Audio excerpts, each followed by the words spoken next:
Hi எல்லாருக்கும் வணக்கம். Welcome back to my channel.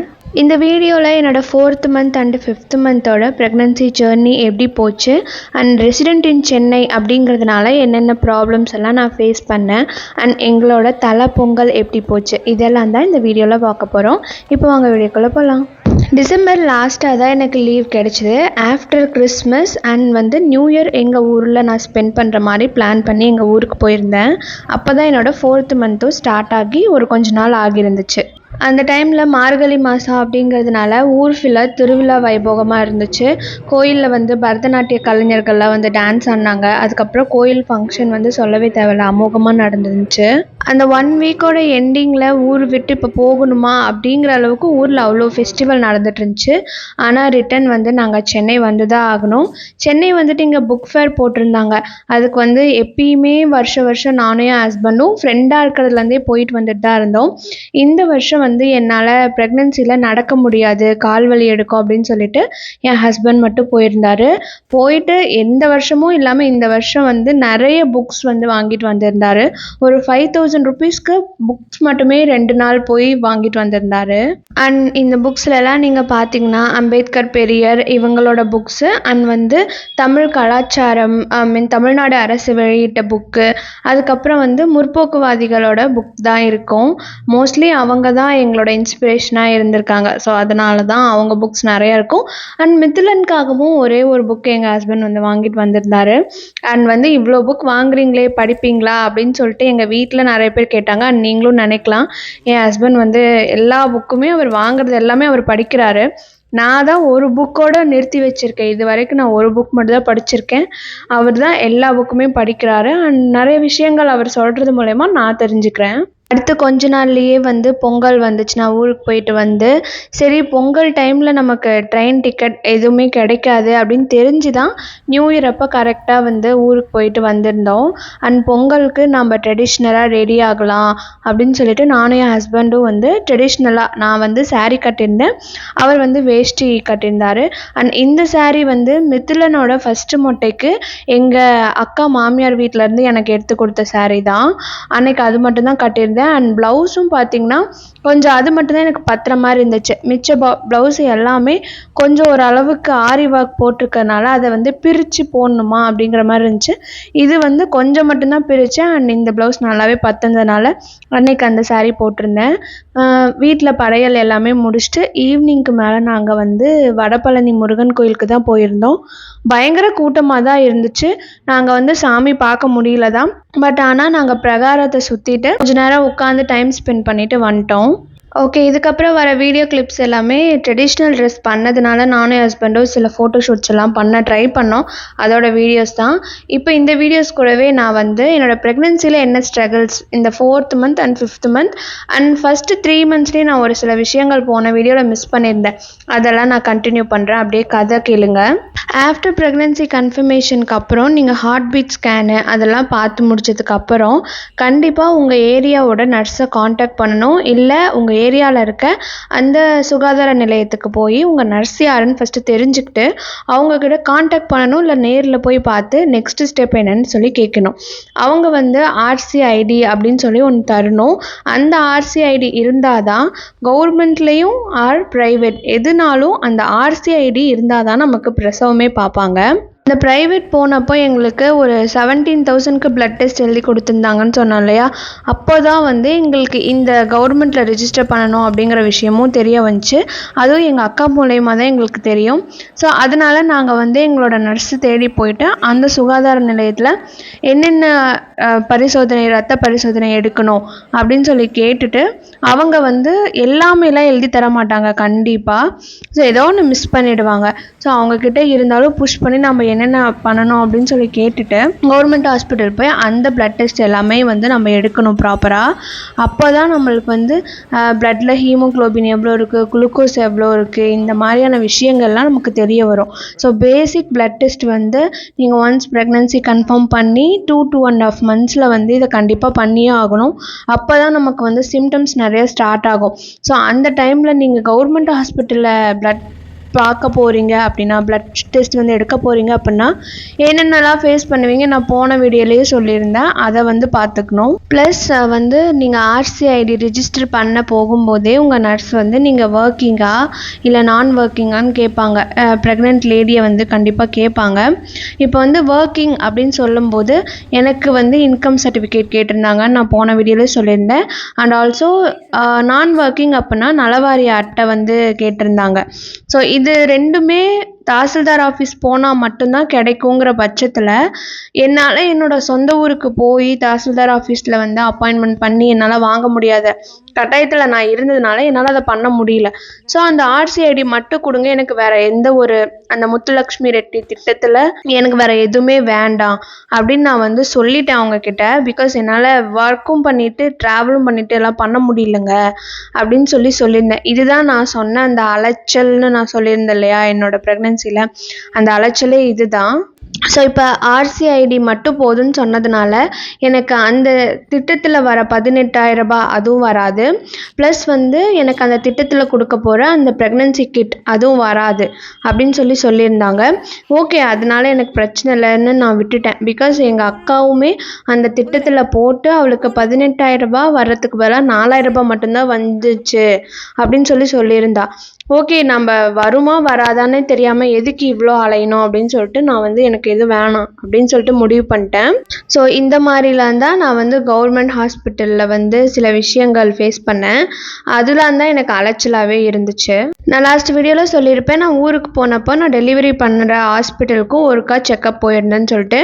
அங்கே போயிருந்தப்போ எனக்கு 5th month அனாமலி ஸ்கேனுக்கு ஒரு டேட் கொடுத்து அப்பாயின்மெண்ட் புக் பண்ணியிருந்தாங்க. சரி, அந்த 1 day மட்டும் நம்ம ஊருக்கு வந்துட்டு போகலாம் அப்படின்னு சொல்லி டிசைட் பண்ணி நானும் என் ஹஸ்பண்டும் ட்ரெயின் புக் பண்ணிவிட்டு லீவ்லாம் அரேஞ்ச் பண்ணிவிட்டு வந்திருந்தோம் அந்த 1 day. ஆனால் என்ன ஒரு துரதிர்ஷ்டம் அப்படின்னு பார்த்தீங்கன்னா, நாங்கள் ட்ரெயினில் வந்து சிட்டிங்லேயே 5 hours வந்ததுனால என் கால் வந்து அவ்வளோ வீங்கி போச்சு. சொல்லவே முடியல. அப்போலேருந்து இப்போ வரைக்குமே எனக்கு அந்த வீக்கம் வந்து குறையவே மாட்டேங்குது. அப்படியே தான் வீங்கி கிடக்கு. டாக்டரே வந்து திட்டிகிட்டு இருக்காங்க என்ன. அங்கே ஊருக்கு போயிட்டோம். இறங்கின உடனே என்னோடய ஹாஸ்பிட்டல்லேருந்து எனக்கு கால் வருது, உங்களுக்கு அப்பாயின்மெண்ட் கொடுத்த டேட்டில் வந்து டாக்டர் அவைலபிளாக இல்லை, ஸோ அதனால் இன்னொரு நாள் வாங்க அப்படின்னு சொல்லியிருந்தாங்க. இன்னொரு நாள் வரத்துக்கு நாம் என்ன ஹோம் டவுன்லேயேவா இருக்க போகிறோம் அப்படின்னு சொல்லிட்டு, இல்லைங்க நாங்கள் சென்னையிலேயே பார்த்துக்குறோம் அப்படின்னு சொல்லிட்டு 5th month அனாமலி ஸ்கேனுக்காக தான் ஊருக்கே போனோம். ஆனால் அந்த விஷயம் நடக்கவே இல்லை. அன்றைக்கி என் ஹஸ்பண்ட் வந்து லீவ் போடலை, ஒர்க் ஃப்ரம் ஹோம் அப்படிங்கிறதுனால ஊருக்கு வந்து ஒர்க் ஃப்ரம் ஹோம் பண்ணிக்கலாம் அப்படின்னு சொல்லிட்டு அவர் வந்திருந்தார். ஆனால் அன்னைக்கு அவருக்கு என்ன ஒரு பேட் லக்கோ தெரில, எங்கள் ஊரில் ஷட்டவுனு. அதுக்கப்புறம் எங்கள் அக்கா வீட்டுக்கு போய் நாங்கள் ஒர்க் பண்ணிகிட்டு இருந்தோம். இதில் எனக்கு ஒரு லக் என்னென்னா, ஊருக்கு 1.5 நாள் வரோம், பட் மிதுலன் பார்க்க முடியாது அப்படின்னு நினச்சிட்டு இருந்தேன். ஆனால் ஆஃப் டே வந்து எங்கள் அக்கா வீட்டில் தான் ஒரு கெஸ்ட்டாக ஸ்பெண்ட் பண்ணுற மாதிரி நிலமை வந்துச்சு. ஸோ மிதுலனையும் பார்த்தாச்சு. நெக்ஸ்ட் டே ஃபுல்லாக நாங்கள் ரெஸ்ட் எடுத்தோம். அந்த அனாமலி ஸ்கேனுக்கு அப்பாயின்மெண்ட் கொடுத்த டே வந்து எங்களுக்கு ஃப்ரீ இப்போது. ஸோ நெக்ஸ்ட் டே ஃபுல்லாக ரெஸ்ட் எடுத்துகிட்டு ஈவினிங் மேலே கோயிலுக்கு போயிட்டு அடுத்த நாள் மார்னிங் வந்து அகைன் கிளம்பி சென்னைக்கு வந்தோம். அப்பயும் அப்படியே தான் சிட்டிங்லேயே வந்ததுனால அகைன் என் கால் வீங்கியே தான் இருந்துச்சு. அதுக்கப்புறம் ஊருக்கு வந்து ஸ்டில் இப்போ 6th month ரன்னிங் நடக்குது. இந்த வாய்ஸ் ரெக்கார்ட் பண்ணும்போது இன்னமுமே எனக்கு கால் வந்து தொங்க போட்டு உக்காந்தாலோ இல்லை சேரில் வந்து கரெக்டாக உட்காரல, சேர் பொசிஷன் நல்லா இல்லை அப்படின்னாலோ கால் வந்து நல்லாவே வீங்கிக்குது. அதுவும் ரைட் கால் வந்து நல்லாவே வீங்கிக்குது, ஏனே தெரில. அந்த 1.5 நாள் ஊருக்கு போயிட்டு ரிட்டன் வந்துட்டு எனக்கு சமைக்கிற அளவுக்குலாம் தெம்பில்லை. சரி, அதனால வந்து பக்கத்தில் இருக்க கடையிலேயே நம்ம ஏதாவது பார்சல் பண்ணிட்டு போயிடலாம் தான் போயிருந்தோம். நாங்கள் இங்கே சென்னையிலேருந்து கிளம்பும் போது சென்னையில் பலத்த வெயில் தான் அடிச்சிட்டு இருந்துச்சு. ஆனால் நாங்கள் ஊர்லேருந்து வந்த அன்னைக்கு என்னன்னு தெரில, அன்னைக்கு நைட்டு பயங்கர மழை.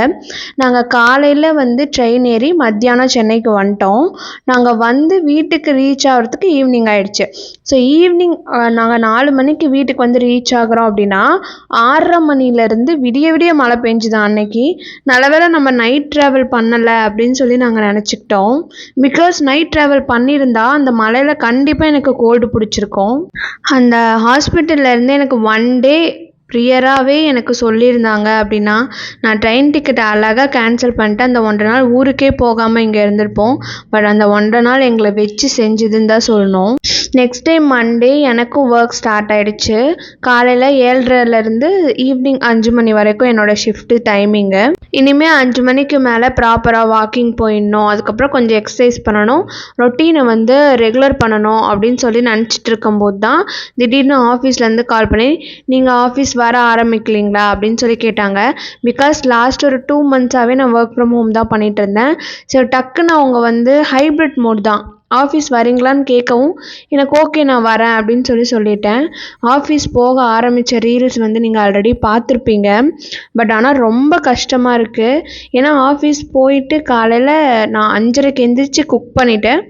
ஆஃபீஸ் போயிட்டு வர்றதுக்கு வீட்டுக்கு வர்றதுக்கு எனக்கு வந்து 7:45 ஆகிடும். 7:45க்கு வந்து நான் நைட் குக் பண்ணி சமைச்சு சாப்பிட்டு தூங்கி அது வந்து இதில் எங்கே நான் வாக்கிங் போகிறது அப்படிங்கிற மாதிரி இருக்குது. பட் ஆனால் 1 வீக்கில் வந்து 1 வீக் ஃபுல்லாக நான் ஆஃபீஸ் போக தேவையில்லை, ஒரு 2-3 டேஸ் வந்து நான் ஒர்க் ஃப்ரம் ஹோம் எடுத்துக்கலாம் அப்படிங்கிறது மட்டும்தான் எனக்கு ஒரு சாட்டிஸ்ஃபையாகவே இருக்குது. நெக்ஸ்ட் டே பார்த்தீங்க அப்படின்னா நான் ஒர்க் ஸ்டார்ட் பண்ணிவிட்டு கொஞ்ச நேரத்துக்கு அப்புறம் மார்னிங் பிரேக்ஃபாஸ்ட்டுக்கு வந்து வெண்பொங்கல் தான் செஞ்சுருந்தேன். பச்சரிசியில் வச்சு தான் செஞ்சுருந்தேன், நார்மல் ரைஸில் செய்யலை.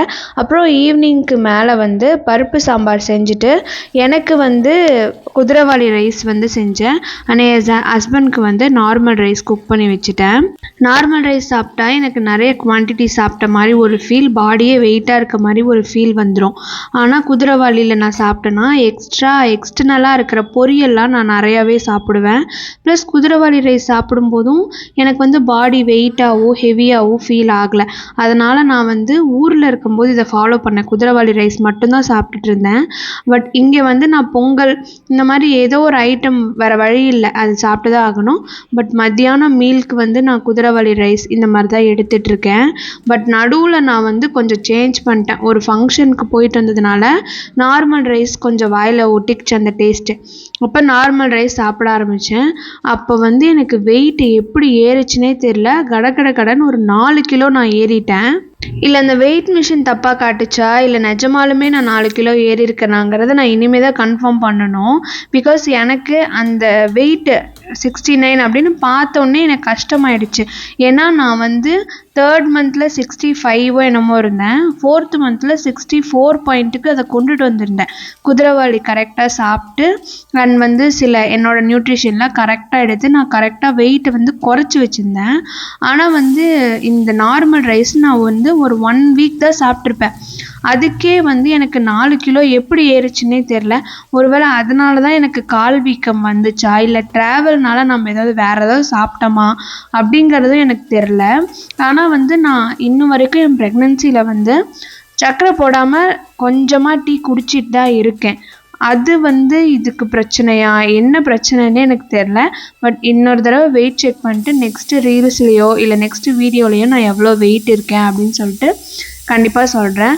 பிகாஸ் டாக்டர் என்ன சொன்னாங்க அப்படின்னா என்டையர் ப்ரெக்னென்சியில் அச்சீவ் பண்ணக்கூடிய வெயிட்டை நீ இப்போ 6th மந்த்லேயே அச்சீவ் பண்ணிட்ட, அதனால தான் உனக்கு வந்து லெக் எல்லாம் வீங்குது அந்த மாதிரி சொல்லி வச்சுருந்தாங்க.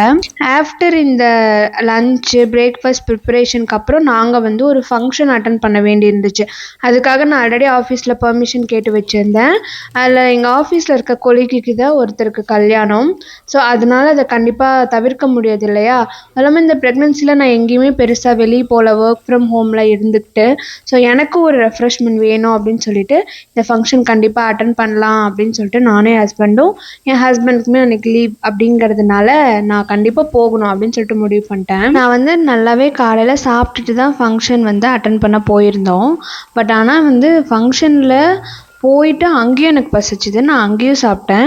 ப்ளஸ் ரிட்டன் வந்தப்போ வீட்லேயும் பசிச்சுது, வீட்லேயும் வந்து காலையில் வச்சுருந்த வெண்பொங்கலே இருந்ததுனால நான் அதையவே கொஞ்சம் சாப்பிட்டேன். பிகாஸ் எனக்கு வந்து நான் என்னோடய என்டையர் ப்ரெக்னென்சிலே அண்ட் ஆல்சோ எங்கள் பைக் வாங்கினதுல இருந்தே நாங்கள் ஒரு லாங் ட்ராவல் பண்ணோம் அப்படின்னா இந்த கல்யாணத்துக்காக தான் நானும் என் ஹஸ்பண்டும் லாங் ட்ராவல் பண்ணியிருக்கோம்.